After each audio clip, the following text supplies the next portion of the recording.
Welcome to the Ladies Talk Show. This is your host, Leah Richheimer. I am so thrilled that you are here today.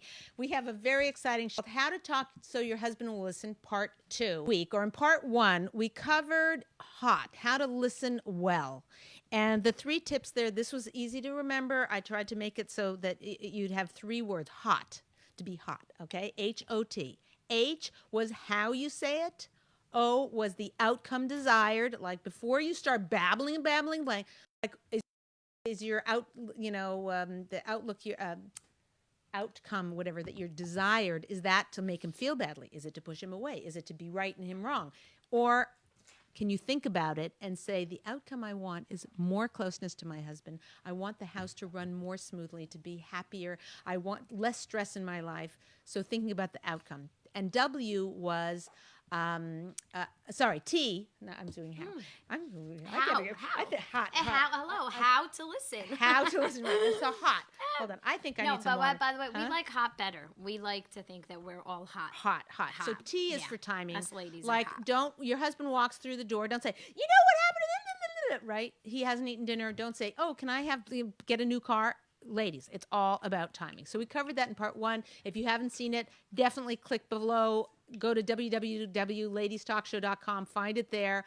You need to be able to have a really good strategy for how to communicate well for effectiveness. Today, we're going to be covering something much deeper, much spiritually more potent. There are a lot of practical tips here today, but it's very important to understand the spiritual underpinnings of it. So I want to start with a story, and I'm going to call this lady Miri. So she came to me many, many years ago with the following problems. She had been through a lot of childhood trauma. Her parents got divorced when she was a young girl, I think around 10 or 11, I can't remember exactly, but her parents got divorced, and it was a little bit messy divorce. And also at that same time, she was just going into her teenage years, and she had a lot of bullying. So she did not have it easy, this lady. And she said if it hadn't been for summer camp, where she was able to, she was somewhat popular in summer camp, she doesn't know if she would have survived all the trauma. And she said still to this day, she feels like she's suffering from some kind of post-traumatic stress disorder. She has anxiety from it, and she never, in terms of having role models to deal with her day-to-day life. So these were missing in her life. And she came to me and asked me what she should do about these things. And I said, had she been through therapy? And she said, yeah, she had. But the part of it that bothered her the most, and this is what we're going to be covering today, is she felt that her husband didn't truly get her. He didn't deeply, deeply understand what she went through, how he went, what the ramifications of that type of experience were. So she had a lot of challenges with it. And so something would happen, he would say it, and she'd say, well, blah, blah, blah, and she would share something with him, and he'd say, oh, okay, all right, whatever, not really getting it. So she said at this point in her life, she felt like she was very, very lonely for somebody to fully understand her. Okay, you hear? It's sad, and I get it. And these are, again, deep issues with her, emotional issues, psychological issues that will affect her parenting, issues that will affect her ability to be close to her husband. So she has to work a lot harder, maybe. I found that people who have had a lot of trauma in their life or challenges in their life are often, they go one of two directions. Either they relive the same thing and do the same dysfunctional patterns that they got when they were growing up, or they say, I understand what it's like to be 11 years old and feel like I have nowhere to turn. No, people are bullying me at school. My mother's not really there for me, or maybe she was, I don't know in this case, but to go through trauma, I know what that feels like, so I'm going to be the best, most awesome wife, the best, most awesome mother.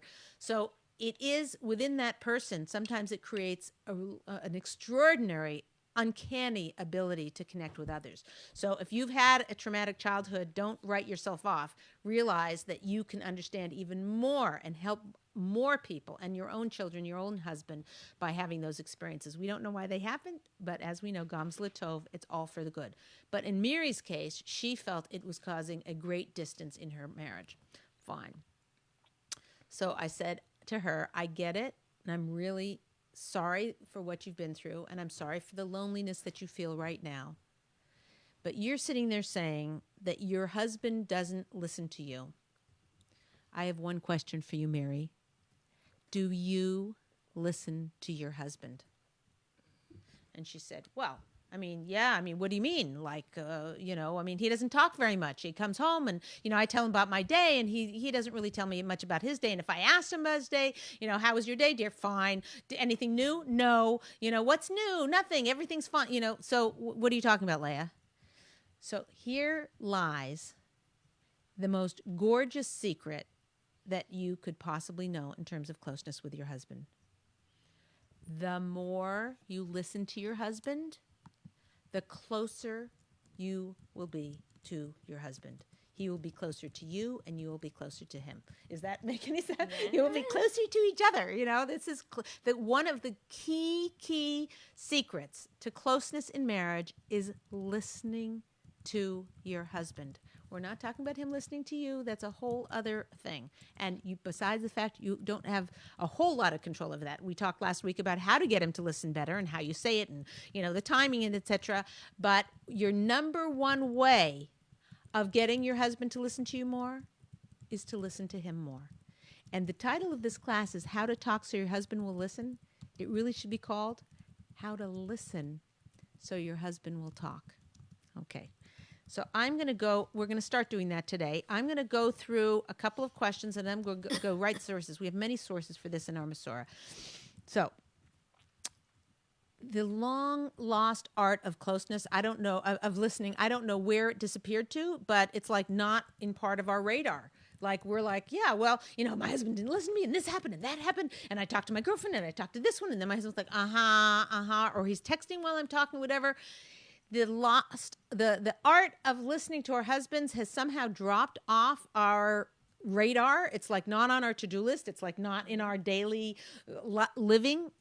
And that's wrong. It's a tragedy because it's a key to closeness and we don't have access to it today until today. Okay. Today we're going to learn how to do this. Okay. I'm going to go through the sources because, it's really lovely that this is Leah's great idea, but it isn't. It's 3,000-year-old tradition. That way, if you start doing this and implementing this in your marriage, you will have a huge shift in the closeness in your marriage. Okay, ready? Okay, here are our sources. Hold on a second. Mm-hmm. It's water. Okay, it's not. I actually could do tea, but and then I'd burn my tongue and I wouldn't be able to talk. Okay, maybe. Okay. Rav Aaron Leib Steinman says, the essence of our power of speech is the strength to refrain from speaking. And Sefer Reishis Chachmat says that one who knows when to keep quiet when necessary becomes the conduit for Hashem's Shekhinah, which is his presence, to reside with them. The Vilna Gaon says we were given 2 ears and only 1 mouth in order that we should listen more than we speak. Yikes. Okay. The Gemara tells us that 10 measures of speech came down to the world and the woman was given 9 of them. So I always took this as, oh, good, I can talk as much as I want. But that's not what that means. The interpretation of that is that we were given the power of speech, which often is the wisdom to refrain from speaking. Okay. In fact, the understanding can be further confirmed from the Midrash that explains, and I will create woman not from the mouth so that she should not be a Debranis, which is a chatterbox. So in other words, we're from a rib. We're not from a mouth, from the mouth, because he doesn't want us. Which I guess I blew it. I must have been super. Okay, fine. Okay, in Derech Emunah it says that since we say the harder it is, the more the reward. A woman who is able to keep quiet when necessary and listen instead of talking will get more schar, more reward, because it is that much harder for her. And finally, the Gemara states that if a woman listens to her husband, even when it is difficult for her to do so, she will merit having children who are Torah scholars. Is that good enough for you? Yeah. Good enough? Yeah, we're in? Okay, fine. So the reason I read all those sources, and there's a lot of them, 7 sources, is so that you understand. Look, we follow our Masorah about kashrus because it spiritually makes us stronger. Shabbos because it gives us menucha and closeness to God and time with our family and all the other beautiful things that come with it. We follow Chazal to the T. We also have sages who taught us, here's how to have a great marriage. They're telling it to us. If we follow this, it's for, when you ask the question, what's in it for me? There's closeness in it for you. So just stay tuned. Okay. Now, I want to start with communication because when a person thinks about communication, we're always thinking, you think, okay, 2 people on the couch and they're talking. Okay, that is one way that we can look at communication. I want to shift our vision to go from 2 people talking on the couch to 2 people listening on the couch. If you can just for a minute close your eyes, visualize, that the husband is talking and the wife is going, oh, oh, is that right? Well, how did that happen? And asking questions and bringing it out of her husband. And then, maybe it'll switch and transition and he will be the listener and she will be the talker. But so many times it's just 2 people on the couch, and there's not this deep listening. On top of that, in our generation, we are being trained as really, really bad listeners. Our speaking has gone. We've become a nation of shouters, a world of shouters. We post it here and post there and post. And when it comes to listening, we put a thumbs up or we put a heart.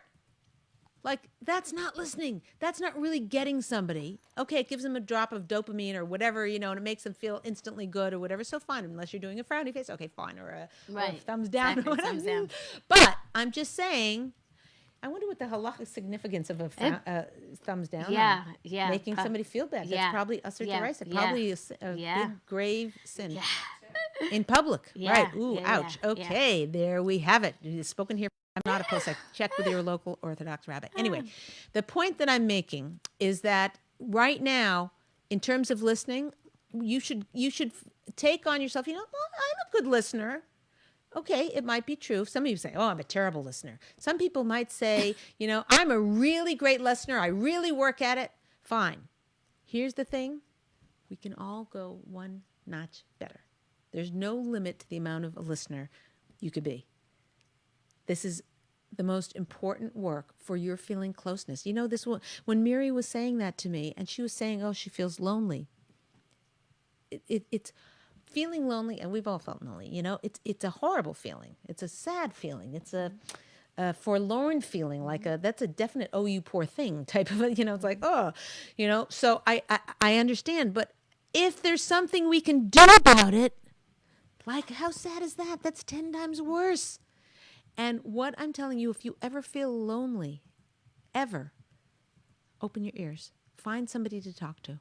Get on the phone with somebody. Call somebody you haven't talked to for a while. Go to the grocery store and mill around and, ask the lady next to you, do you think this tomato is fresh? Maybe she'll, run to the next aisle. But, find someone to talk to and listen to what they have to say. Loneliness, gone. Banished loneliness, okay? So this is what we're going to do with our husbands. What happens, though, if you are sitting, meaning that the picture on the couch is one person talking, one person listening, so that's what it looks like.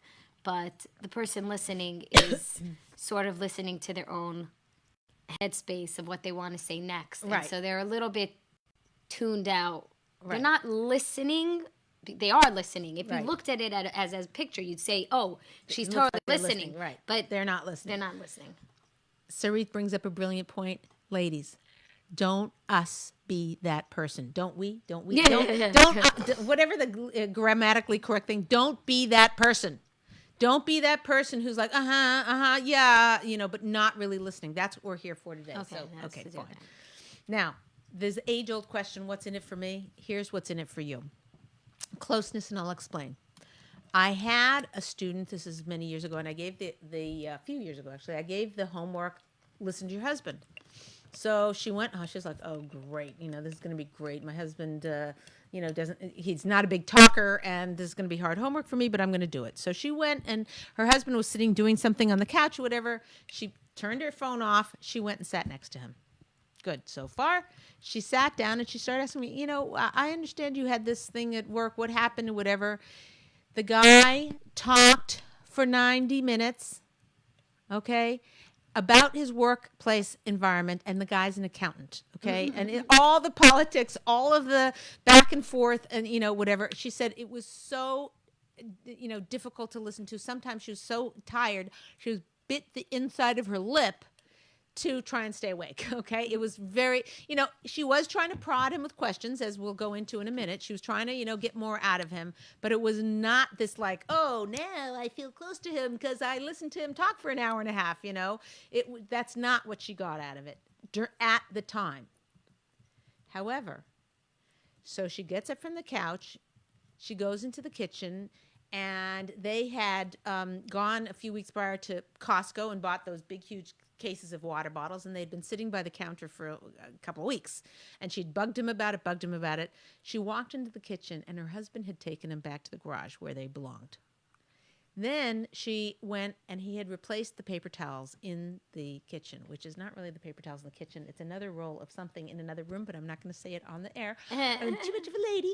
But anyway, this is a true story.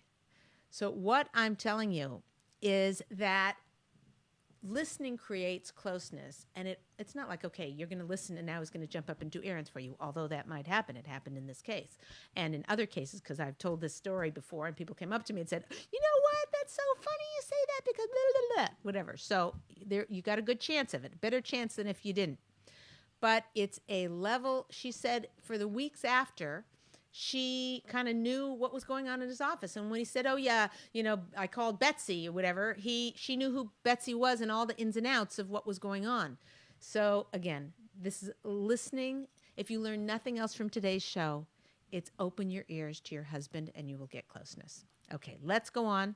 I'm going to give you the 5 tips. These are the practical how-tos to implement this in your daily life. By the way, if you're on Facebook, go ahead and type in questions. I'll answer them live for you. If you're on the teleconference, press *6, and your voice will come up, and you can ask me a question live.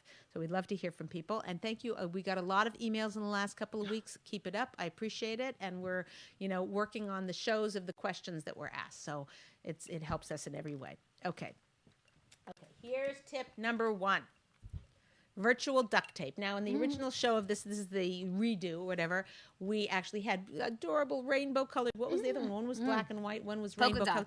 My advice is go out and get a pink and purple polka dotted, if they have such a thing, duct tape. This is called virtual duct tape. See how I preach? Yeah, preach that. Virtual duct tape. When you are in a conversation with your husband and he is talking and he is telling you something, resist the urge to interrupt. Some women, I told this to one woman and she said, their homework was not interrupt or whatever that week. And she said she was shocked.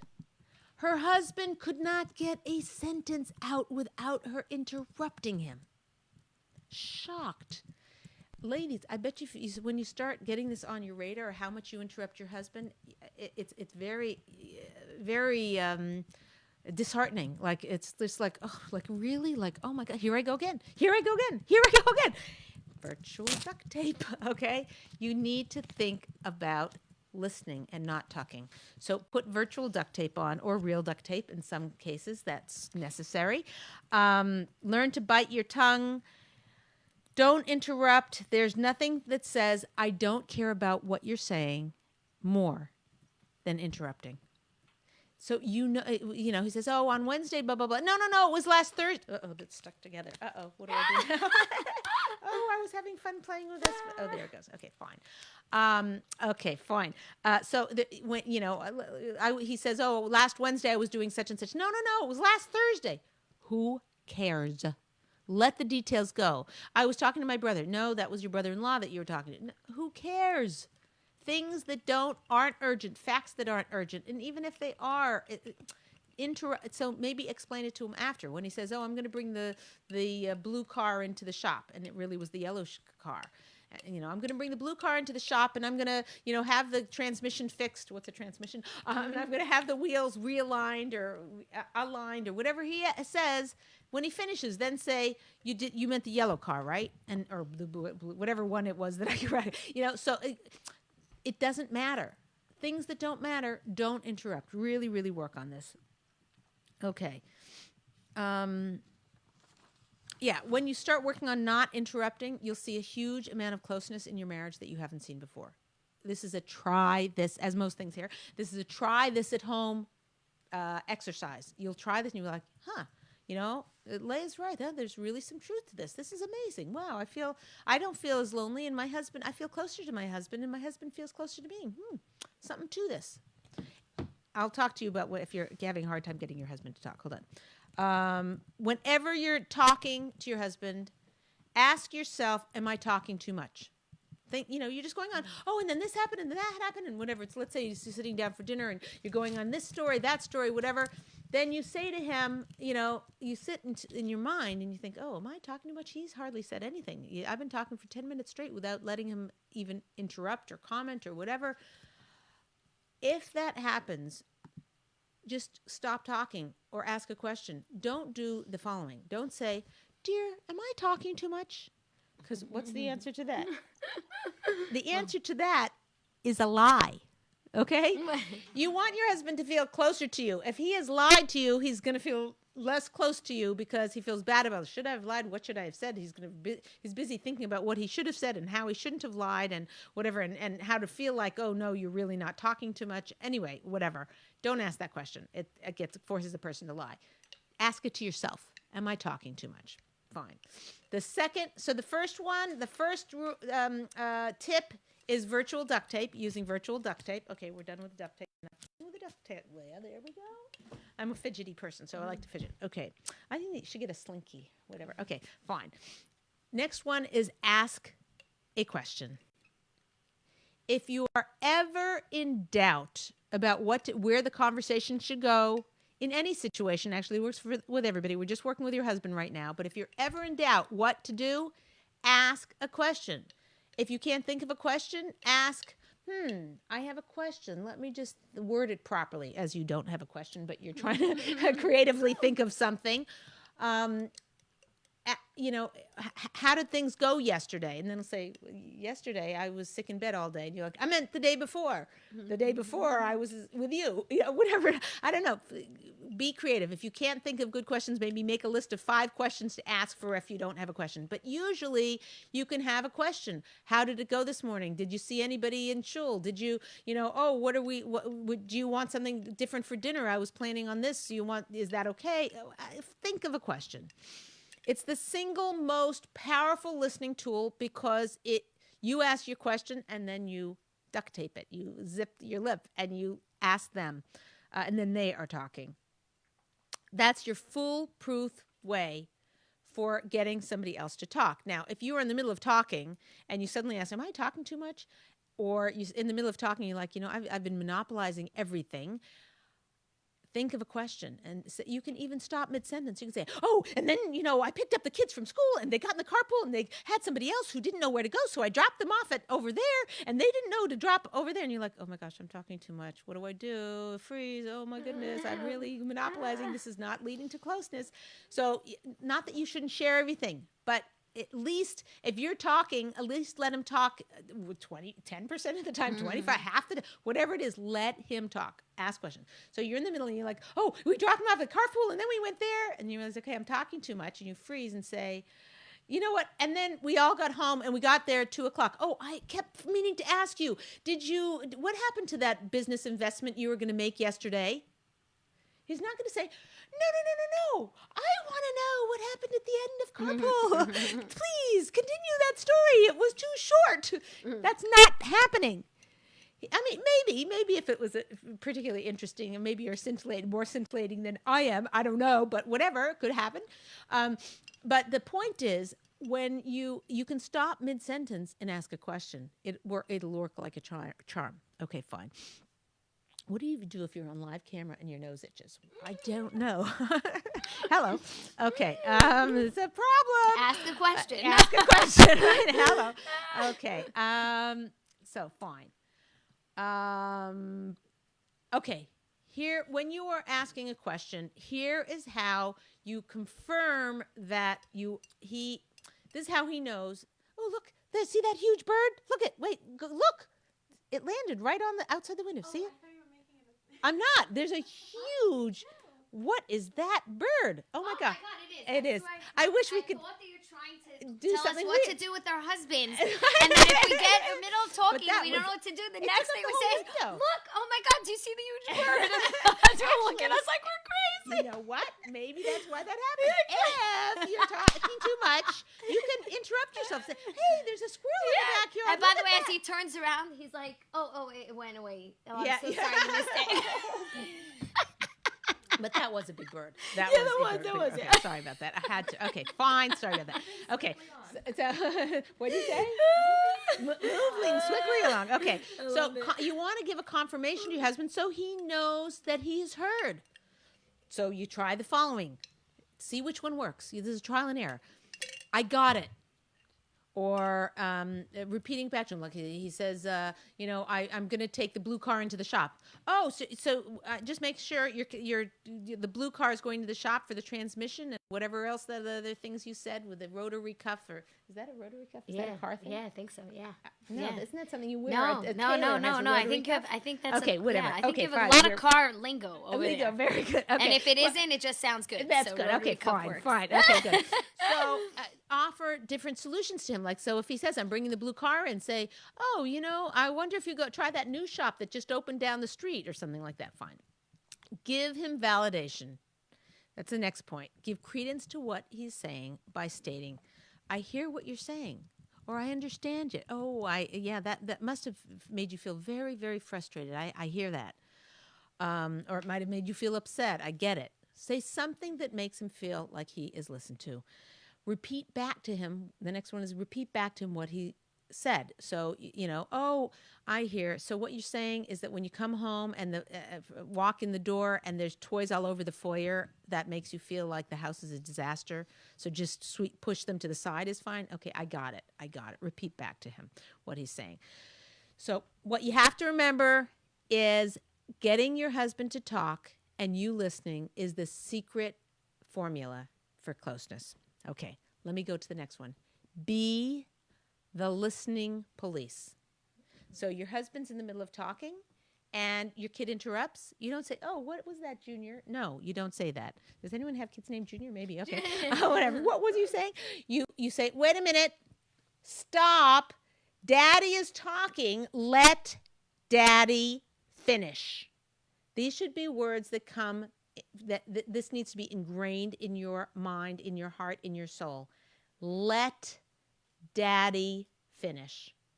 There is nothing that a husband can feel more respect. Maybe there are other things, but this is one key. Than you quieting everybody so he talks. And here's what it does for your children. They're very, very frustrated. They're 2 years old, 5-year-old old, a teenager.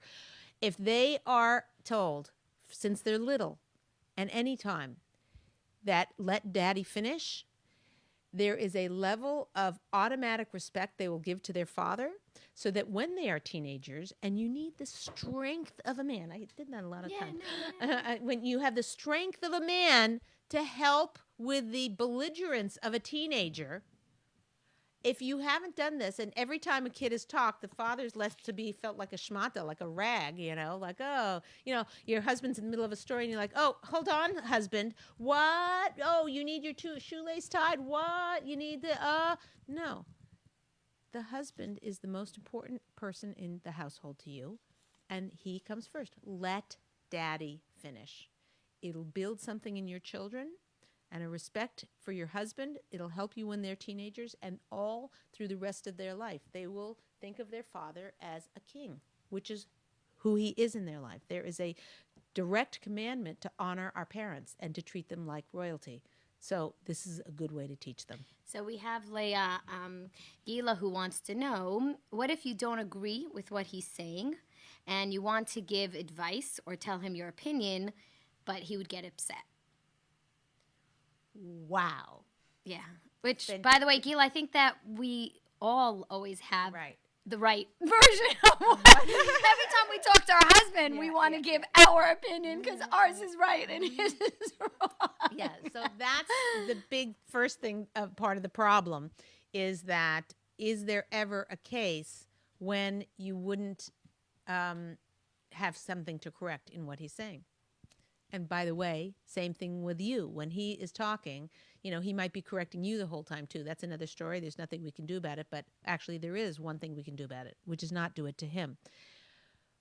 Correcting your husband, first of all, in public, never, not ever, ever in public.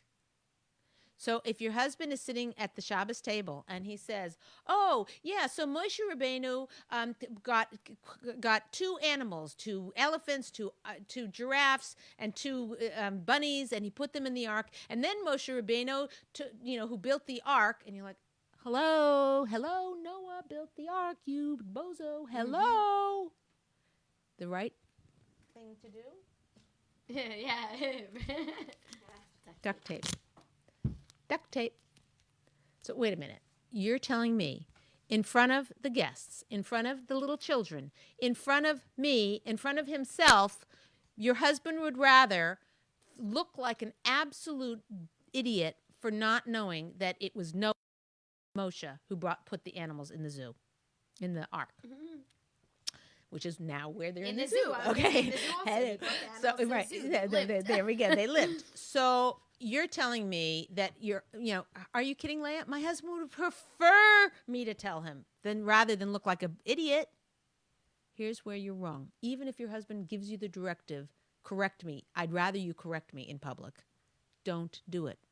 Don't do it, because it's a double insult. The first insult people will think of him that, okay, he's not so bright, or he's forgetful, or he either didn't know, or he made a mistake, or he whatever. Maybe we'll think bad of him. Who cares? I mean, who cares what other people think of him? It's more important what he thinks of himself and what you think of him.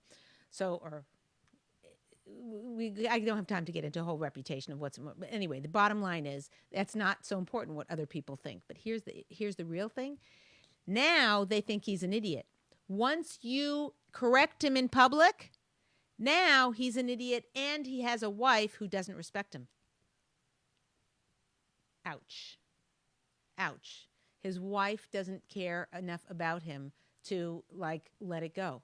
She's busy being right and putting him down and making him feel bad. So no matter what, in public, you are never correcting him. Now, in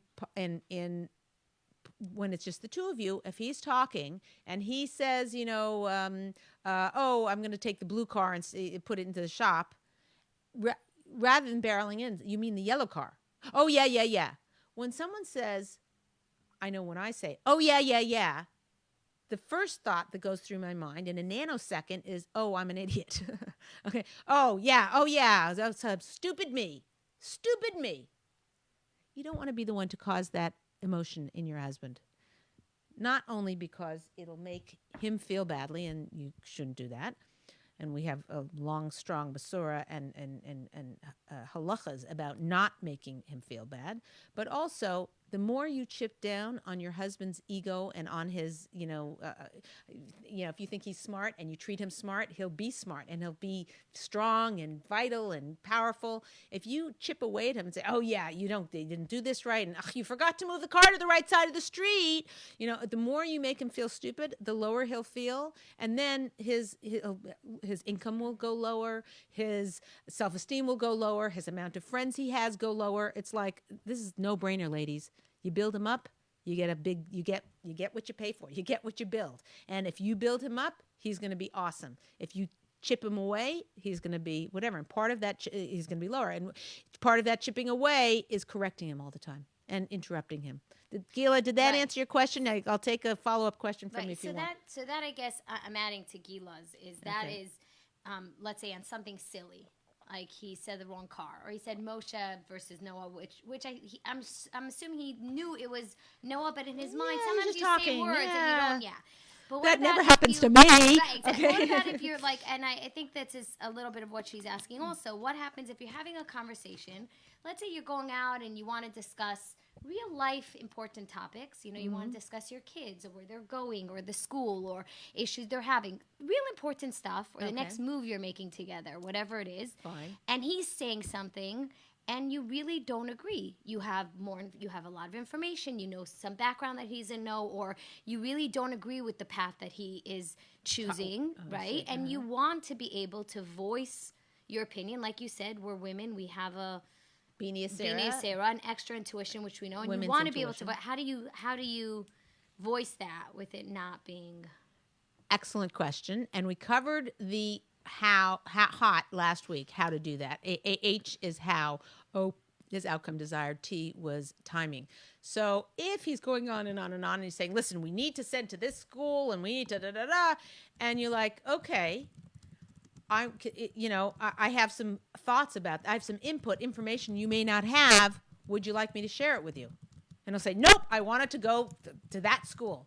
I'm like, okay, then I would leave it.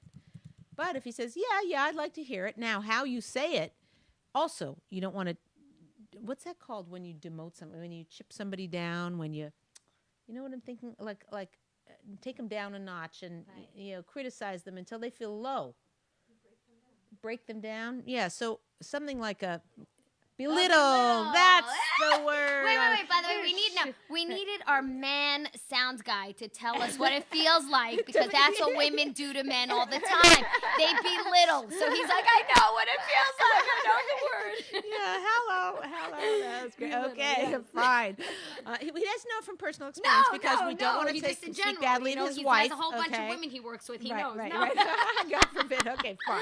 So belittled. Yeah. So the more you belittle your husband, guess what? The littler he is. He belittle.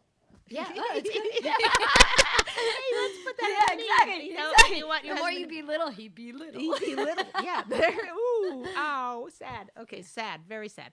So the issue is that we want to build him up. So if he doesn't, you say, listen, can I share the facts with you? And he says, yeah, you can share the facts with me. And then you say, well, quote unquote, you idiot, kind of between the lines. That camp is the person who runs it, is very incompetent. And secondly, all the other boys who are going to this other camp. And, if you give it over that way, it's not giving your husband a sense of control. And as we talked about here many times, women think they need control. They need connection. Man needs control. Don't know why God made them that way, but if you understand that and can sort of internalize that, it'll help you so much with your relationship because, it's like it'll be fine. You'll be blessed. Blessing will pour through your house by letting go of that control. We've covered this in other classes, so go review them for those of you, and we'll cover it more. But right now, I want to stick to this topic, which is that if you say to him, okay, I'm going to share a couple of things with you. One is, would it be possible to look into the director of that camp? I'm not positive that I don't want to speak lashon hara about him, but I'm a little concerned because he didn't show up on time ever for all last summer.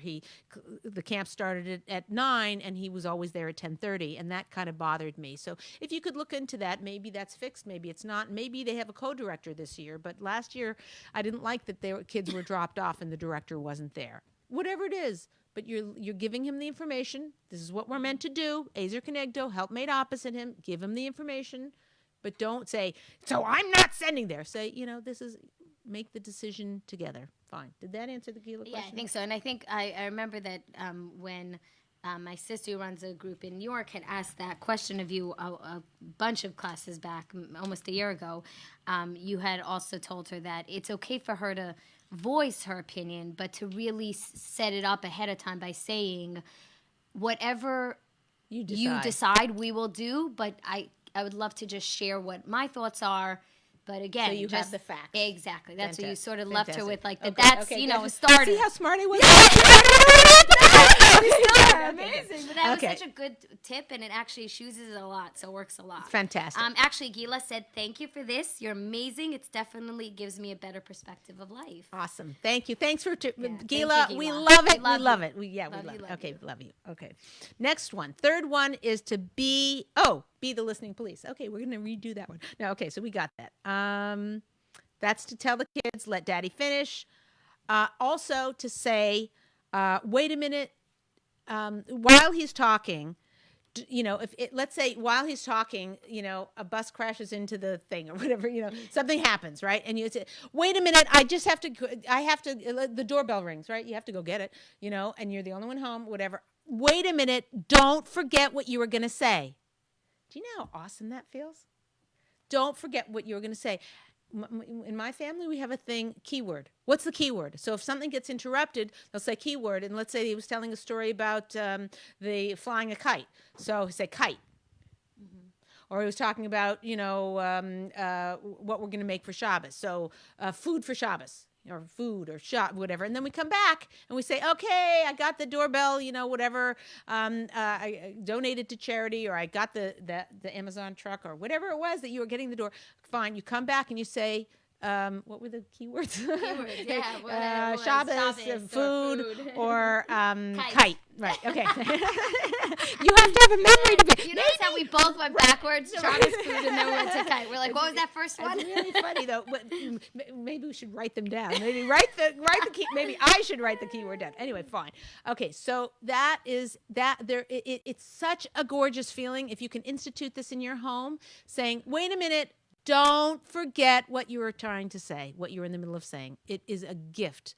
And it's interesting because we did that, with our little kids. And now that's how they grow up. Mm-hmm. So then when you're talking to them and chastising them, or not that they're going to say, don't forget what you're going to say, exactly. But there's a level of listening available in the home that is very, very powerful. So start instituting that. Again, let daddy finish. That's one.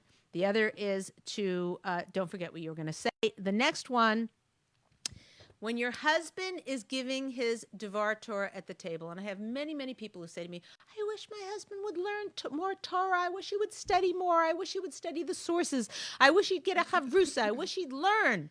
Leah, what can I do to make him learn more? There's nothing you can do to make your husband do anything. That's first of all.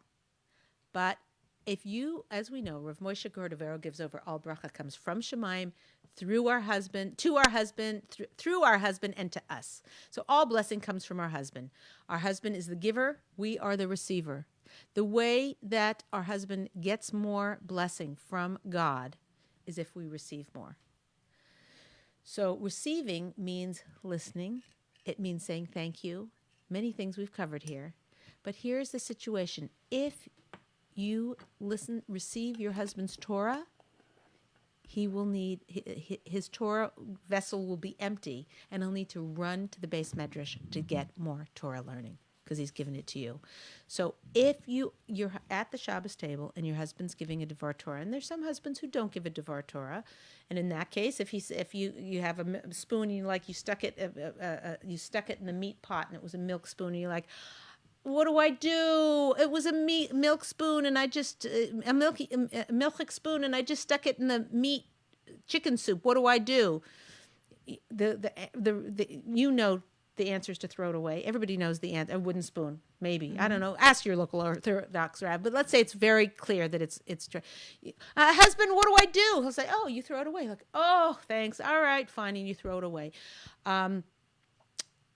That's receiving Torah from your husband. That's receiving Torah. That's asking him, what should I do? I'm not going to be able to, should I light early because I have to go, for candles or whatever? And answer, don't do something really stupid like, is this, you hold up the cheese. Is this milk or fleischer?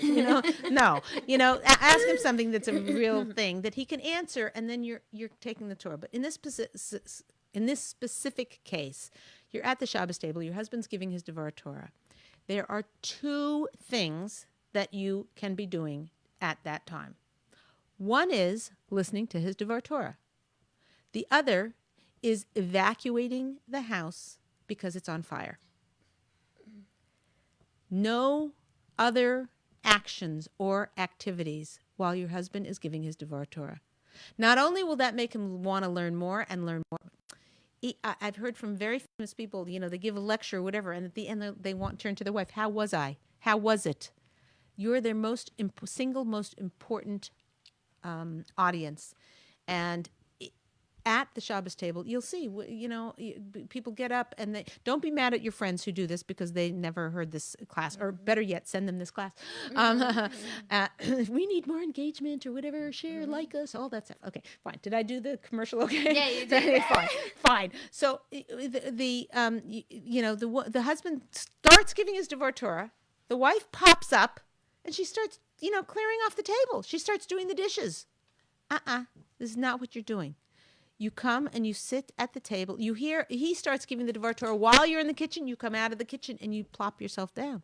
Yes, you have a million things doing. Some kid comes up to you. I want to go outside. I want to go outside. So there's nothing more than you want than that kid go outside. So you can have they can be running around. They've got so much energy. They're running around the table. Now they'll go outside. Fine. They need their shoes tied. Your husband's giving his Devar Torah. I'm sorry. Daddy's giving his Devar Torah. I'll help you after. Okay. Look, in extreme cases, you can say to your husband, can you hold 1 second? Let me just tie a shoe. Again, that's not really clearing the house because it's on fire, but I'll let just this once. But I'm just saying, get yourself the whole priority. Your kids will learn this very fast. When Daddy starts giving his Devar Torah, you could even announce it. In a couple of minutes, Daddy's giving his Devar Torah. So anybody need anything? No? Fine. Okay, Abba, you're on. Daddy, you're on. Go. Give your Devar Torah. Now, some women have come to me and said, Leah, my husband is a rabbi. He gives Devar Torah from the start of the Shabbos meal to the end of the Shabbos meal. Fine. You say to and if he'd be upset with me because I wasn't serving the food and nothing ever came out. You say to him, dear, sweetheart, listen, today I want to get it. I want to be able to hear part of your Devar Torahs today. Can you pick which one you think, which story, which one you think is most important for me to hear? And that way I can listen to that one. And he'll be like, sure. You know what I mean? He feels like, wow, she wants to hear me. I can't tell you how common it is that women think, oh, that's downtime for me. No, this is one of the most important things you are doing all of Shabbos is listening to your husband's Devar Torah. And you'll see by doing this, not only will there be a level of closeness that you get in your marriage. I mean, just like bonding, okay? Because it means the world to your husband. Even if he said, do you mind if I do the dishes while you're giving your Devar Torah? He'll say, oh, no, that's fine. It's not fine. He will lie to you because it looks really weird to think that he wants you there. It feels kind of selfish or weird, or like a guy his ego is too big or too fragile for him to say, I really need you there to say I'm wonderful. Women can do that. We can get away, that's fine. Guys, they can't do it. It belittles them. It makes them little. Okay, so don't do it. But so this is your number one priority. So it'll make you closer. It'll make his Devar Torahs be better because he knows you're listening. So over a course of a year, you'll find it extraordinary how much more, because again, blessing comes from God through your husband and to you. If you're receiving that Devar Torah, Hashem will give him better Devar Torahs to keep you happy and to make you and to fill the whole table in your whole home with better Devar Torahs. The other side benefit of it, and this is a gorgeous thing, there is something that happens to children when they watch their mother treat their husband like their father, like a king. There's something, I can't explain it. We have many sources for it. I don't know why it is that way, but you will see a huge shift in your children's contentment with life. They're feeling like there's earth beneath their feet. And some people say, look, my kid, I had a kid, who behaved horribly, and I did this and that and the other thing, and nothing improved their behavior, Leah. That's not true. Who knows if that was going to get worse? So I can't prove point blank. I have enough anecdotal evidence from people telling it to me, and I have enough sources to say this is what will happen.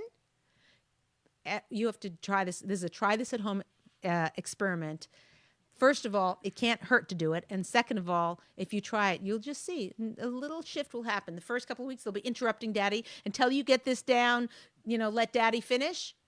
The first few times you do that, they'll be, no, they might throw tantrums. They might, whatever your husband might say, oh, it's okay. No, you can pay attention to them and say, no, they need to learn this, whatever. Okay, fine. He'll let it go. It's for his honor. Okay.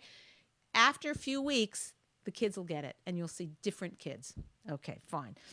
Let me see. Oh, wow. Oh no, we're okay. We're okay. Okay. Next thing is, okay. Listen with full attention rather than thinking about what you're going to say next. Okay. Which is what we all do while we're talking. While we're listening, while you're listening, you're thinking about whatever. If God wants you to remember that thing, he will. And if he doesn't want, you won't. You're focusing on what you're going to say instead of listening to him means you're putting your own frivolous one point in front of your entire husband. So if it means that listening to him means you're going to forget what you're going to say, just let it be. Learn to live with that. Or have your phone with you or a piece of an index card and say, oh, I wanted to tell you something. I'm just going to jot down a couple of notes to myself, kite. What was the other one? Food Shabbos. Okay, fine. So write them down, whatever. I'm just jotting them down so I don't forget. If you have to do that, that's okay, Then listen to what he has to say, then go over that attention that you give him, beyond. You'll see a new man. Okay. If you get a call, so if your husband gets a call in the middle of talking to you and he has to take it, he looks, I have to take it. Remember what he was in the middle of saying? He finishes the call. He comes back and say, you were telling me how it went at work this morning. He'll be like, oh yeah. It is such a gift. Oh my goodness. Now don't get mad that he doesn't remember what you're in the middle of saying. And don't get mad if you get a call and you don't take it and he does and he's texting while you're talking. It's one-sided. Doesn't matter. Your best chance of getting closer to your husband is listening to him regardless of if he does that for you. Okay? It could be over time. He gets a little better at it. It could be if this is a major problem and he never listens to you without texting and talking and, checking his phone or whatever, then you need to, if that's one of the most important priorities, you have to prioritize what issues. You can't win every battle. Pick your battles. If that's one of your battles, figure out how to say it, take him aside, not in the heat of the moment, and talk to him about it. That's fine. But in this instance, all you're doing to listen better is to remember what he's saying. Okay. Put yourself in his shoes. That means even when you're upset about something, really listening to his explanation. Like you're really upset that he came home late and he's sitting there saying, well, this happened and that happened. Don't roll your eyes. Don't say, Listen, hear him out. Give him a chance. Give him the benefit of the doubt. Okay.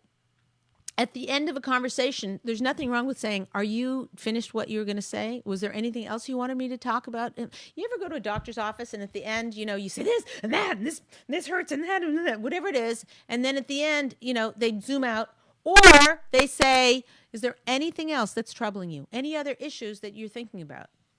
And then they shut up. You're like, oh, as a matter of fact, my toe hurts. If he hadn't said that, you would have forgot. You would have gone home and said, I have to wait till next time I go in to see the doctor to show him my toe. It's a beautiful, beautiful gift. So incorporate this in your daily life. Is there anything else you wanted to ask me? Is there anything else you wanted to say? Fine. Eye contact, make full eye contact if you can. Have open body posture. Don't sit there like this. Don't sit sideways. Look squarely. When you can. These aren't like hard and fast rules, but these are important tips. If there's a particularly stressful topic that you need to go over with him, sometimes people think, oh, look me in the eye. There's some topics that are emotional or stressful that are better talked about when you walk in one direction together. Somebody told me this about their teenager. They say, they always go on walks when they talk with their teenager because the teenager just can't, look in the eye. It becomes too invasive. Whereas if they're walking, it looks like you can bring up very heavy duty, intense topics without it feeling confrontative. Walking is a good way to do that. Okay, fine. Again, for these things, it takes trial and error. See what works with your husband. Let's go to the next one. Be a journalist. Number 4, be a journalist. Women tell me, Leah, I hear more about what my husband's doing when we're out with other people than I do from him himself. Meaning, someone says, oh, so how's it going at work? How'd that project? And he says, oh, well, I'm having a book published. And my wife's like, what? What's going on? That is, the women are mad at their husband about this, but the woman has to take it on herself. It's on her highest. It's her duty to find out those things and to ask him and to wean it out of him. And if she's mad at him for not telling her, she should be mad at herself for not getting it out of him. Men aren't generally, you're so busy talking. We're so busy. You're me also. Hello. I know. I get it. I talk all the time. My kids make fun. It's like, oh, yes, whatever. We all, that's how we are. So, but if he's not sharing something and we're hearing stuff at a dinner party, we should take that as a little bit of a chastisement on us. Like, ooh, I should have been, I must not be on my game lately. Let me focus more attention on listening. Okay. Interview your husband. Act like we're almost out of time. Yikes. Okay. Act like you're a journalist. Take notes, in your mind about what he's telling you. Pretend you're writing an article and you're going to be quizzed on the material. So often we ask perfunctory questions just to be polite. Really dig. Start digging. If you can't think about, you're not good at that on the spot, write questions. Oh, I want to ask my husband how, he talked to me that he wanted to, go into the stock market. I want to ask him that. Ask him what he's thinking of, what kind of things, not in a big way or in a big way. What is it, write down questions you can ask him about it. There's a gold mine in there. We just need to ask. Okay.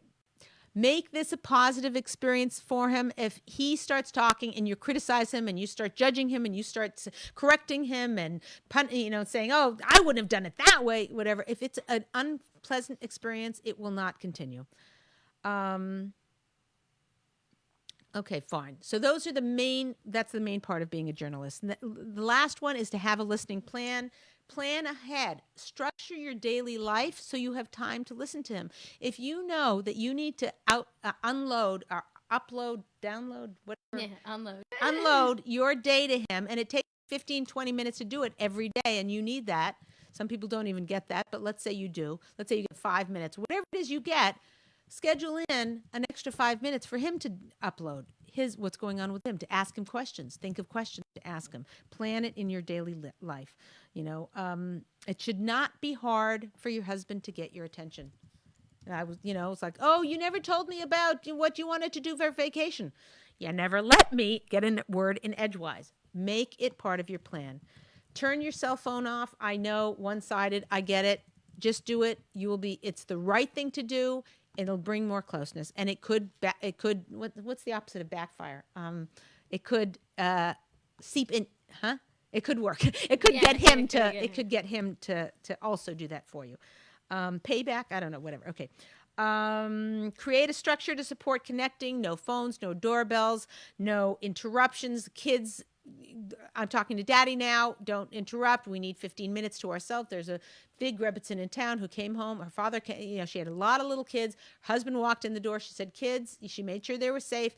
We need 15 minutes. I'll be out in 15 minutes. And she spent 15 minutes just talking with her husband, telling her his day. Fine. Don't be in a rush. There is not, like I am right now. Yikes. Don't be in a rush. There's nothing more important that you could be doing than connecting with your husband and listening to him so he can share himself with you. Okay. Okay, Leah, just we have a Facebooker who writes, hi, first of all, thank you so much for this class. My friends and I just started a learning group based on your book, and we're all gaining so much. Awesome. Thank you. If you can email me, I will send you the facilitator, the information also, so you can have that.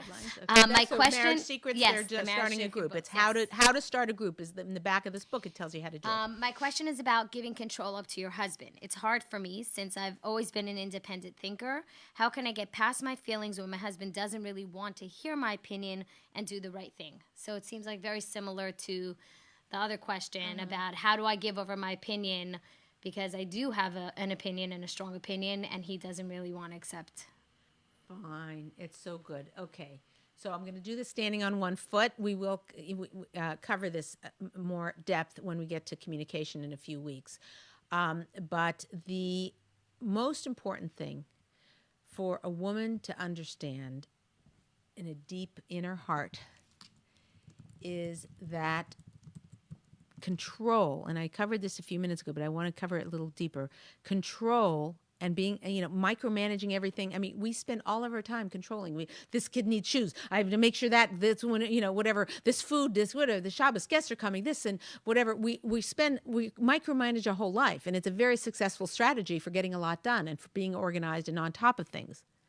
But there's one aspect of our life we should never try to control, and that is our husband. And the more we try to control him, the more miserable he'll be, the more miserable we'll be, the more things won't be harmonious, the more he'll, we'll try and control him and say we need to do, do things this way. We need to, we need to buy this particular brand of paper towels, the more he'll say, these really don't work that well. And you're like, no, they're better than the other. He wouldn't have even thought about that. But if you said, which one here are the two types of paper towels. Which one would you like better? And he says, ooh, these ones are much better. And he picks the one that you think are much worse or whatever. But he picks the one that's much better.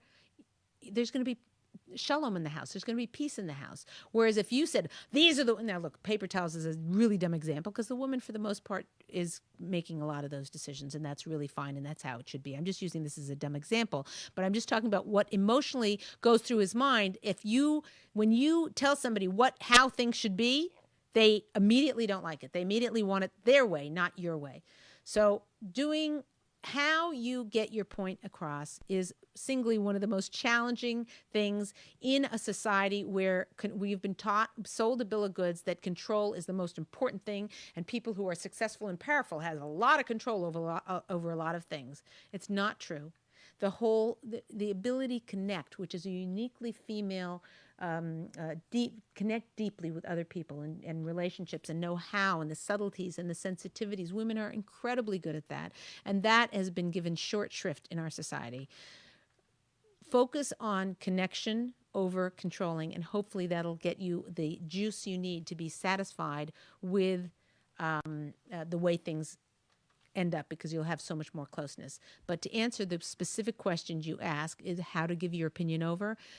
Watch last week's class, part 1, where we talk about how to say it, the outcome, and the timing. How to say it is so crucial. And last week we went over, part 1, we went over ways to say things in a very charming, sweet way.